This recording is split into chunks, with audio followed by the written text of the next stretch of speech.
શહેરના સરદારનગર વિસ્તારમાં આવેલ ફૂડ ઝોનમાં એક કન્ટેનરના રેસ્ટોરન્ટમાં કિચનમાં વિકરાળ આગ ભભૂકી ઉઠી। ભાવનગર શહેરના સરદારનગર રોડમાં બની આગની ઘટના। સરદારનગર સંસ્કાર મંડળ રોડ પર આવેલા ફૂડ ઝોનમાં લાગી આગ।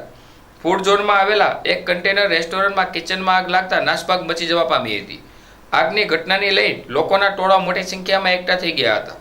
આગની ઘટનાની જાણ થતાં મનપાના ફાયર ટીમ ઘટનાસ્થળે પહોંચી હતી। ફાયર ટીમ દ્વારા એક ગાડી પાણી છાંટી આગ પર કાબુ મેળવ્યો હતો।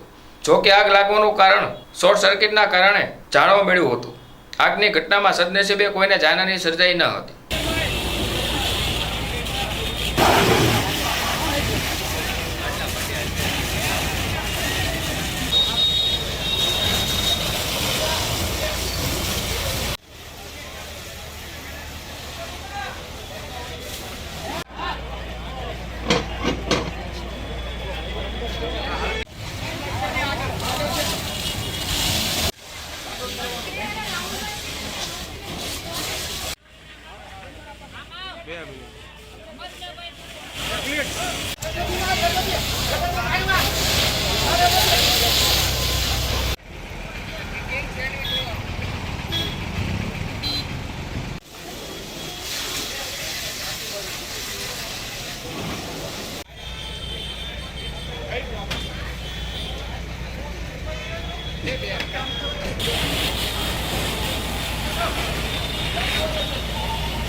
Devangbhai Mehdu, sub fire officer, Bhavnagar fire station.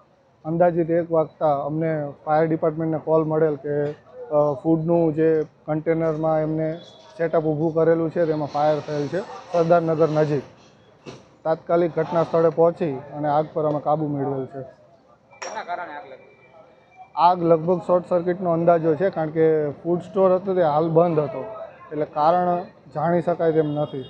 એ આગળના રિપોર્ટમાં જાણવા મળશે। ફૂડ સ્ટોર છે।